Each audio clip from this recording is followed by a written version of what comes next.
and he is the team leader of Alternative Social Movement, and he is an author of 6 books. Kuliko Manyoko Politics yatusibisa, Kole Liars and Accomplices.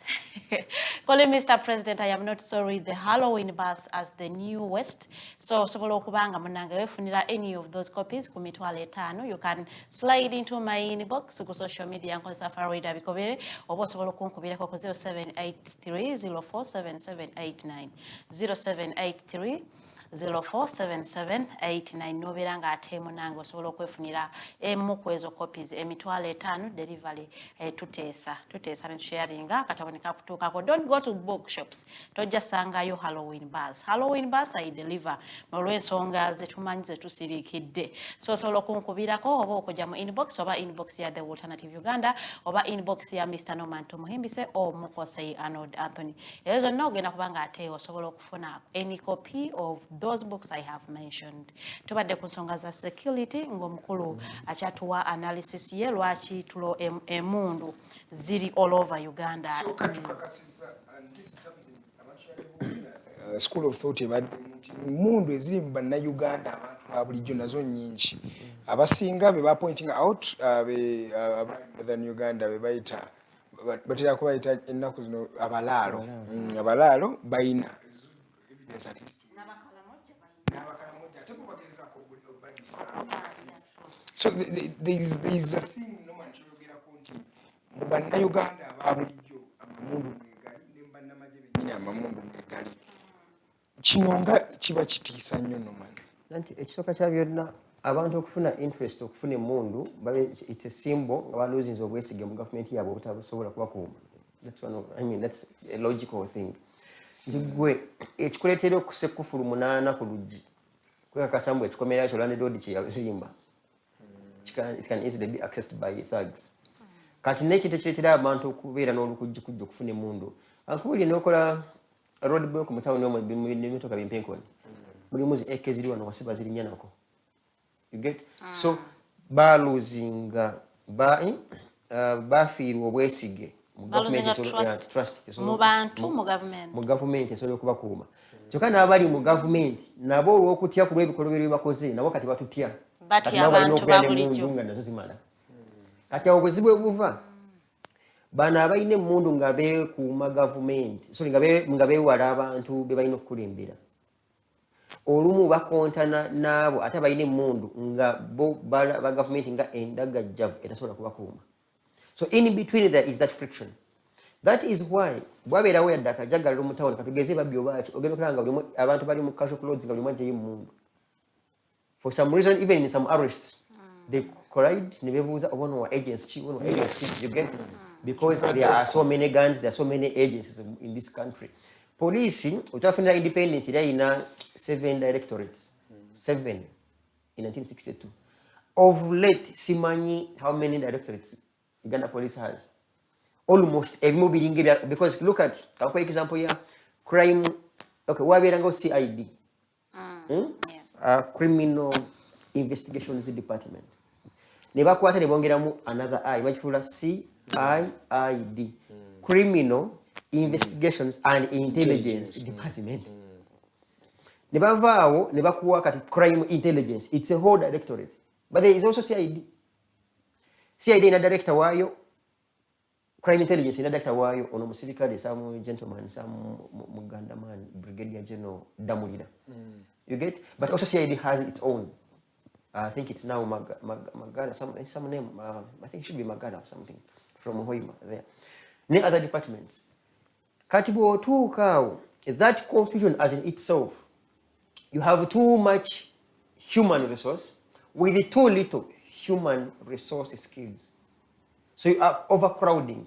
So imagine, kati oyine mundu eziri mu crime intelligence, oyine mundu eziri mu CID, oyine mundu eziri mu JAT, joint anti-terrorism, oyine mundu eziri mu counter-terrorism. Yes.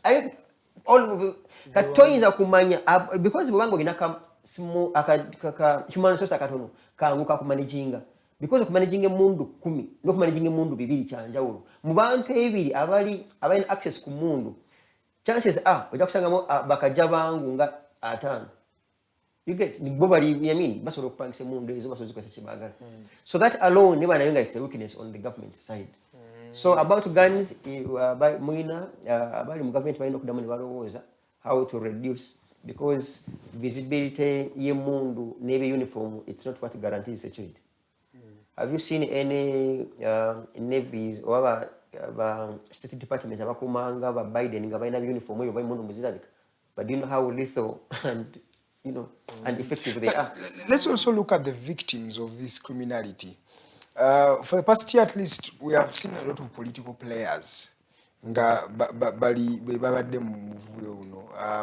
can give an example of Ebituli. Ebituli was a political commentator.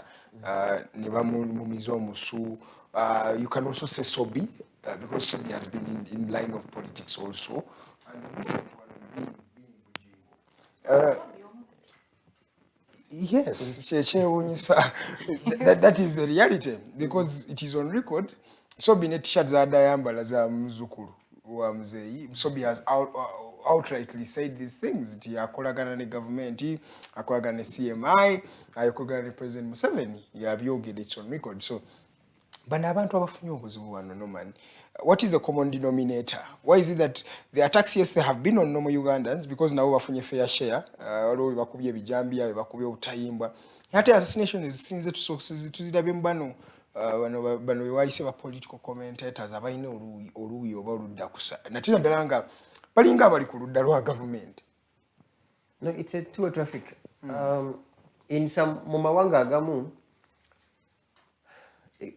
but dictators batera okugunjawo criminal gangs over the level of crime rate neyambuka nti ba citizens bafune banonye obuddamu musajja government with the presumption bagenda bakuuma nti byayogerwa nko mu corridors 1990s bombs ezabeeranga mu tax park government ng'erina okuvaayo. I think by then Tumukunde yali akulira ISO, if I'm not mistaken. Ne bavaayo ne bagamba mulaba ADF etuyingiridde. So for that case, if you want to create fear mu ba citizens, babenga bagamba tulina onoona aliko yalina otukuuma. You get? It is also possible in some governments. I have read somewhere Israel yawambako abasirikali baayo babiri for over 2 months, I think, ngegala kuba Lebanon. Negenda ne kuba Lebanon okubafiirako. Ninga just yebekwekedde. Ne batokyagala kwatokyalinga. Ninga just yegamba abantu bakoze ki Lebanon yabakutte. I think it was around 2001. Ne kwa Lebanon ogifiirako. So some of the crimes eziriwo zijustifyinga zireetera government okwagala okwenywereza mu buyinza. Some of them. Some of others, it is also possible nga ziva ku busungu abantu abamu bwe babeera balina ku government. Because Museveni never no bushmen babeerako ko n'obusungu eri obote nabo they executed criminality. You get? That is why the word terrorism has made much meaning after the September 11th nga bakubiye Washington, nga bakubiye Twin Tower mu America. It hadn't been exhaustively used. Era abantu babayitanga freedom fighter. You get? Savimbi, Museveni, Museveni, freedom fighter. Naye ate koni bwaja nakozesa the same approach omuyita terrorist. Are you getting that? It's in the wording.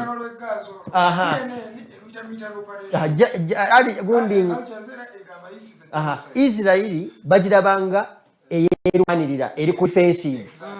Ne bakwata Palestine bate bo bali ku offensive. You get? So those are simple terminologies. Nti abantu abamu abagala take advantage of others, they misuse. Into the same acts ADF does now, over any other, in quotes, criminal, Museveni yabikozeeko. You get? But at the time, ye yayitibwanga freedom fighter. You get? Kati omuntu bw'abikola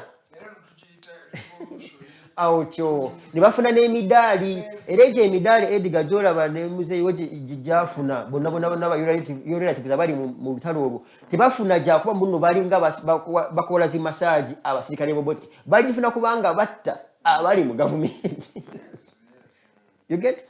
So it is because bano abantu abakote ekkubo eryo tebasobodde kutuuka Kampala. Olunaku lwe batuuka e Kampala ne balayira bana bakwata parliament ne state. Bano abali mu government ate bafuuka terrorists. They become the treasonous. That's the simple logic. Just you flip the plate. It's the victors of the one that tell the story. Kati. They were writing a history. Kati okunda ku criminality. Change it government. Every criminal on earth has an agenda. Some of them will use that to create okusawa embeera, but they can get charge of a specific territory. For instance, M23 abo bonna bayekera baye Congo, tebagala government, bagala territory, basuubule gold and the rest of the minerals. They don't want to capture Kinshasa. Likewise, it could be another deal with ADF. Nga yo ina transaction ziko nenge tagala kuja Kampala. Because that's what it seems like. You get? Nga boba ina they don't want to capture territory and take power. Just to be there. Nga bayina ebirala byagala okuyisaawo, if it's kuwamba abantu ransom kudiringa, or maybe to also liaise with the rest of the rebel groups awo baguze bano bamagulu meeru minerals. Bw'okomawo wano mu Uganda badde referringa ku musajja mukulu omu ku bapastors abogere nnyo mu Kampala muno n'emiririrwano byampuna omanyi ng'omwana afaananye neighbor nga birungi si birungi nti for some reason you wonder why if indeed he was attacked, and you underline the if, because like I said, it would attack a motive. And when you are investigating any murder or any criminality, there must be a motive behind. Which all of us still wonder.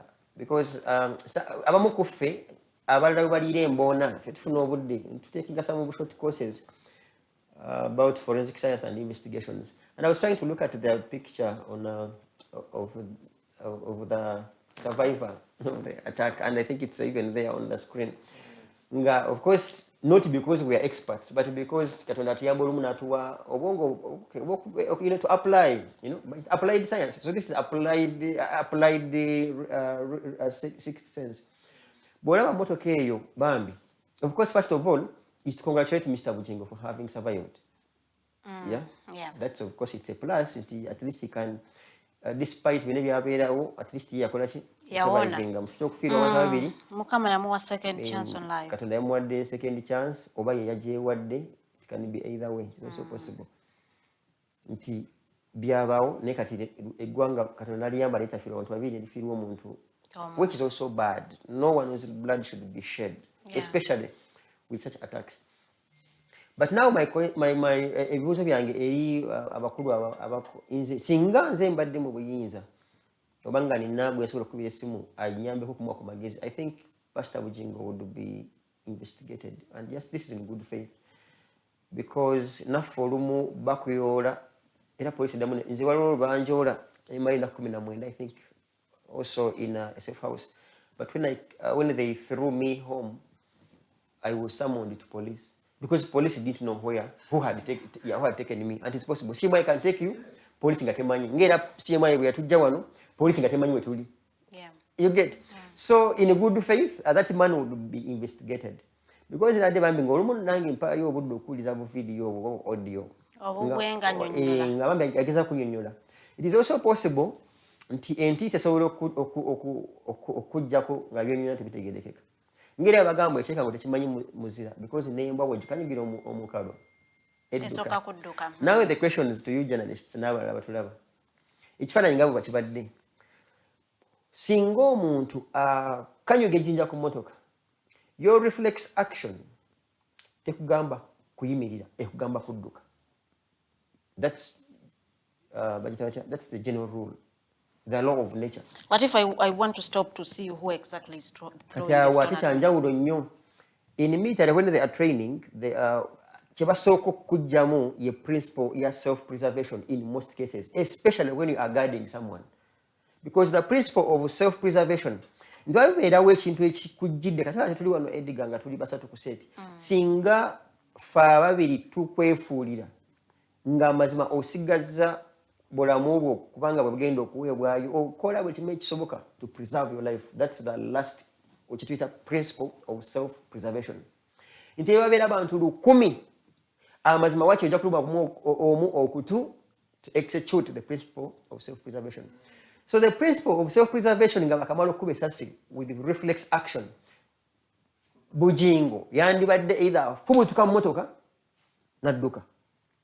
Because bweba nga badde amasasi bagakuba side ene ya left. Teri nsonga neegi unless ng'omuntu nga mentally nga that principle tesobodde kujja. Oba theory number 2 nga reflex action ye that system nga tekola. Awo okola ki? Lw'obeerawo. N'obeerawo ng'ekifaananyi because nabo baba no freezing. It's also possible. Naye bambi musajja watu yannyonnyola yagamba bakuba eryasooka na hand brake of course you kuvaayo babinyonnyodde dda because that vehicle doesn't have a hand brake ye ina foot brake. By the way, yeah, you get it. Okay, fine. Kati bwe kiba nga kituufu nga bamwatakinga ssaawa nnya yakimanyiira kigambo hand brake. Tugenderawo kali togolabye basi bagamba yo mutabani wange n'asomera makerere ya KIU. It is also possible. So bwe kiba nga kituufu nga bwagamba musajja wattu survivor mbu bamwatakinga ssaawa nnya nabeerako ekasubi for over 10 years bawala katantegerewo bulungi. It is tekisoboka kubanga omuntu ssaawa nnya asobola okuba nga avuga 20 km/h. It's not possible because 20 km/h motoka eba etambula mpola. You get? So motoka eba etambula mpola, it means wabeerawo jam. That's the presumption. Bwaba nga motoka etambula mpola, there must be a reason for which vehicle etambula mpola. So meaning mu kukubwa wate kubanga luba so many eyewitnesses because motoka zibeera mu queue. So there must be so many eyewitnesses. Motoka because etambula mpola. Bwebanga motoka ebadde etambula mu speed ya yiri. When you are shooting a moving target, amasasi gabeera distanced because it's a moving target. So space gy'okubeerako lino because motoka kitambula. You get? But when you look at the bullets, kwa hiyo motoka gali rapid awantu awamu because whatever it's simply a few inches from each one of the bullet. So meaning this vehicle literally was not moving. It was parked. Are you getting the explanation? Because when you're shooting a moving target, at whatever it is you go on cash. Oh, tyo ngazi ne bola betaba gundi zaba katumbe zani wala bagayina ko space obanga rapid ya manyi. You get? Kati then one asks, motoka yali ayimiridde yali etambula. Nanti bakuba eryasooka n'ayimirira. Oh, tyo. Kati bwabanga yali bakuba eryasooka katugeze mbu tewaliwo jam. Omuntu bwaga nga bwe yagamba no ya scan bridge katugenderawo. Wate okubeerawo friction ey'emipiira because reflex action yekugambye okusiba emergency brake. Meaning motoka ejja kwesika. Yes. Bano abasoko bano ba scene of crime investigators in that department batulazeeko that crime scene. Did they reconstruct the crime scene between me and you? Tetumanyi. Bwebanga motoka yali nga tetambula nnyo eyo motoka ya muntu munene eriko ne number plate eri personalized. Nti wateekwa okuba bwebanga yali jam omuntu eyamuli emabega ate kubanga yalaba ekyatuukawo. Owachapati.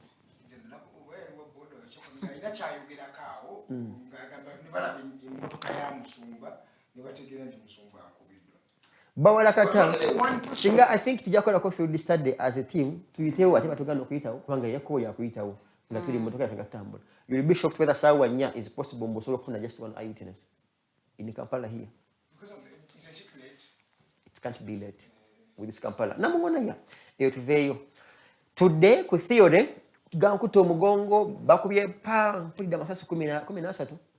How would that be possible omuntu ali mu such status okubanga asola at least getting closer to the bullets that were shot at his vehicle okubala because babanga mathematics bakubanga nga bwabala limu bili mathematics nga yamugudde banga mathematics yamugudde he's shot by 3 bullets agamba 13 ku motoka kola gebigundi 10 agamuga agenda mbanga osanga bosinga katana tyamane tufune ekifaananyi okuva ku producer wamwe omuntu ne bwabanga munene atya ku kifaananyi katugeze kino ekya screen oba ku amasasi esasi ekifaananyi ekinene ekya nga motoka nzigale otyo nti teri bw'okwata ezo motoka omutto omuntu kwesigama asibe seat belt esasi lino eriringa extreme end wano okubanga lisobola okukwata omuntu awo ate kubanga yali munene bwaguga nga alinga njovu okuba nti yayiseemu bw'ati n'emukwata.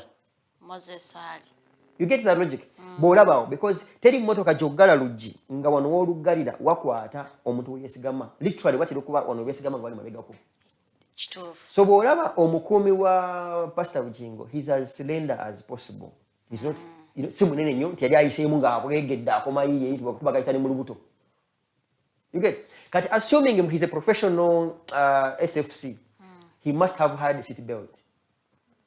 Twalabako nga bambika West RIP nga yedde mu kumukubaako neye ensasage yaliwo nga at least agezaako kugya pistol. Because those photos would help in realizing nti bano musajja watu is a professional yali agezaako kola ki? To go defensive. You get? All of those things would clear the big man and the pastor. They wouldn't even, I mean, if all those things had been brought to all of us, byalibadde bijjako ko some question marks. Kati bw'ogalaba nga bwe gabadde kitegeeza tateeko kubanga era nga mumpi nnyo nga fe abampi betera okusika entebe tuzisembeeza mu maaso naye ate era ebiseera ebisinga abantu abasika entebe ogissa mu maaso babeera basika entebe ogissa mu maaso to create space omuntu atudde emabega alekutuula uncomfortable. There is no reasonable person atula motoka mu maaso nasika entebe agisembeze ku dashboard. No need. Unless ngeri mabega ali omuntu omuwanvu nga kakwenza nga amavivi gakonda ku ntebe. So you want him to do what? To sit comfortably. Kati tuveeyo.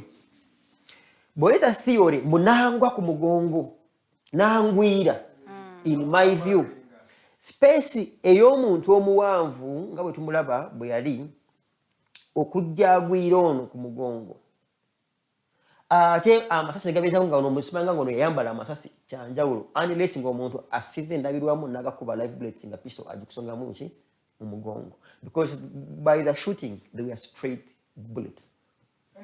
That means tegali mukutu. Kati okukirira. Very good. Esa siri ya pistol. Esa siri ya pistol. Penetrating abantu ababiri. It must be at the closest range possible for a pistol bullet or penetrating emibiri egy'abantu. Nedikwatane kuwoli. It must be a close range. I think byonna these objects tuiza kuginayo and you're shooting at the close range. Or maybe one of the bullets may have strayed neitawo nemukuonako nga ku mugongo because tasobola kubanga akavarinze yenna. Maybe there should be some spots as well ngesosi lisobola oyitawo. Amala gonna ne gakuba eno naye omulala ne mukuonako. No, it can happen. Omanyi ebyamagero bingi bibaawo bisoboka ate naddala nnyo nga musajja musumba. Bw'okimanyi mbu waliwo theory, of course mbisanga eyo nange ndibisanga wano nga some talk show on some radio nti omusajja mukulu yavuga mu motoka. Yes. Nga mulimu omulambo, okay, that omuyumami bodyguard because amaze omugwira sibe kiri avuze mu motoka because one of the first nasoka yagezako kugoba baki kubanga yali bwaba yamugwiridde yasoka kumwejjako n'amutuuza mu ntebe n'amusiba ne seat belt kati okutwala omuntu oyo unless ng'ongamba nti bambi the most caring lady madamu Makula nga yadduka bunnambiro n'atwala essaati empya nze gye nalaba ku mawulire bambi musajja wattu ne wano ne banage ng'essaati yali empya nga yakatuuka ng'eri poliisi yagitwala for investigations. Congratulations. Ne bw'abanga ate ono yali amugwiridde naye nga amazima tekwekwadde ettondo lya kasayi kansiri, then one asks where did the shot come from, and these are just fair opinions. Where did the shot go? It's a fair opinion for all of us to be guided because I don't want to be attacked and I also be asked the same questions. Is it because people are mistrusting Kuranga Bugingo drove from the scene up to the hospital? Because I feel most of the people are saying you cannot drive, you're in shock, but you can also think if I'm trying to save another man's life, I will drive up to the hospital. Kakubuli reflex action also tells you to take someone to the closest clinic possible, not to the main hospital. Always. Either you look for the most immediate. Let me tell you, between that road, in fact, slightly Uwagulu, there are so many clinics and hospitals because you're not an expert and you do not even know the impact on for you to be able to say, no, it's not possible.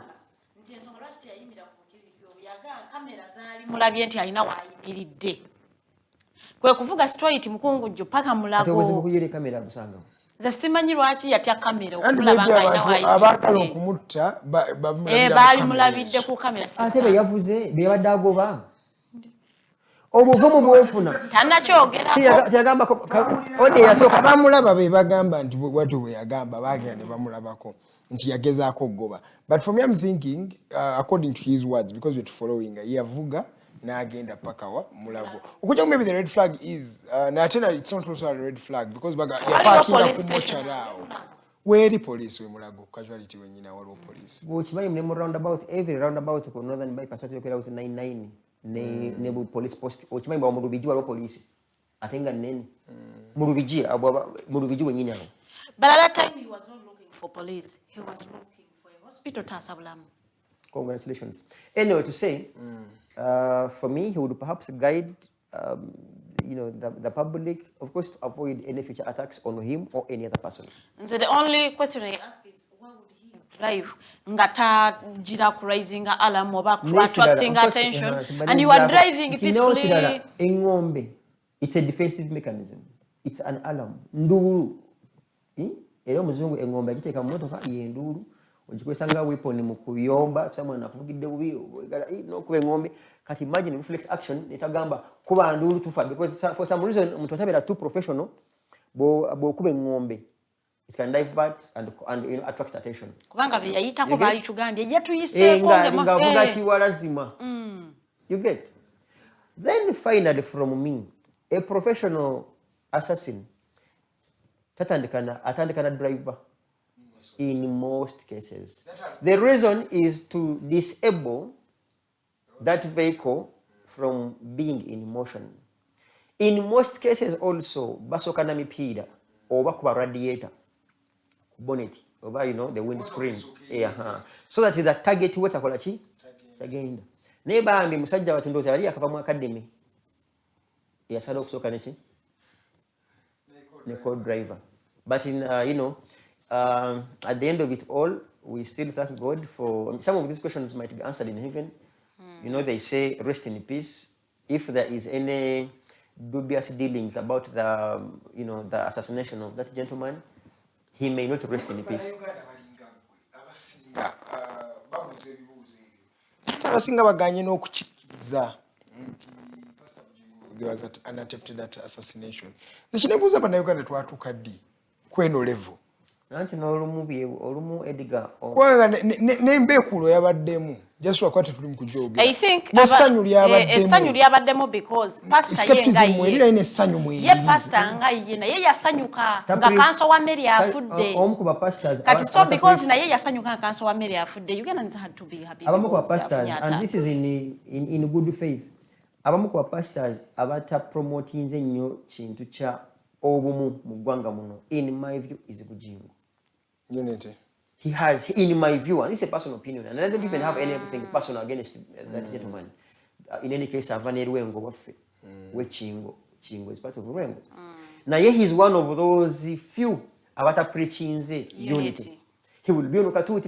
You begin from the wife. Adon enjiri abana be ngagera ku bana be. Adon abantu abafuddeyo either in bad or in good faith. Geyongedde akoba babobo wine. Geyongedde akoba pastor banne. In my view, Bugingo has not promoted or preached peace and unity. You get? And that is very, very, very, very, very unbecoming of a so-called pastor. Such people abuse their privilege. They abuse that title. You get? You can't be Katuta and you say, "We're married." Yes, I have been watching those things. What kind of good training about a pastor, as in a pastor. Never kwemula batya zendaba bakatuliki basajja batu papa you get agamba munange nzo mulekedde Katonda naye yasoka kubaka kakuleke na kulaga and that is not. I hope by God's grace I hope he learns from his past and then he all of us have that time. You have always wanted babalyo bibyemu yoyo bano bajje mu political sphere no mbadde muchogeranga konti abalyo bibyemu yoyo musiise nnyo ng'ensonga ezima nayogera ku kyekituufu ky'omanyi ku musajja oyo njagala mbulireyo wanu someone gye yayita ng'ayogera ku bantu abawambi bakyoga Bugingo tala abantu bawambi maybe because kyayogera tekiri No, it has not. It doesn't have to be in my favor. It has to be in the favor of the goodness and the Lord's word. By the way, I don't need any favor from any of these pastors. They should preach as per what that Bible says. Because you see, about politics, literally also, Madini can be another, it can be politics, but in a different angle. So at least let them go by that. If the Bible they read, somewhere I also read, on the first chicks, so when anything goes otherwise, what would you now say? And then you begin preaching what you are preaching. Or which I anyway, but pastors in my view, abaina which I okay, no Bible, so say, what's his name? This guy over top. Okay, some guy. No, some guy. It's a man. No, saying yeah. Bwasikula fitina ku muntu terugwa izo gamba mutume wa sitani. You get? Owokubiri till now acha preaching akuyige yafa. Yeah, you get? That is not godly. It is not godly. And some of those things are the ones that keep some of us away and distance ourselves from the so-called church, because the church has lost meaning. When you look at most of them, given status ya wejibabeeramu vis-a-vis, now I want to somewhere and on those why musumba and attacked me in box nembuza the word sheep endiga. But pastor bano bakoma kuchiyita fe oba n'abaana babwe ne bakyala bakibayita. And it was a technical question. You get? You get?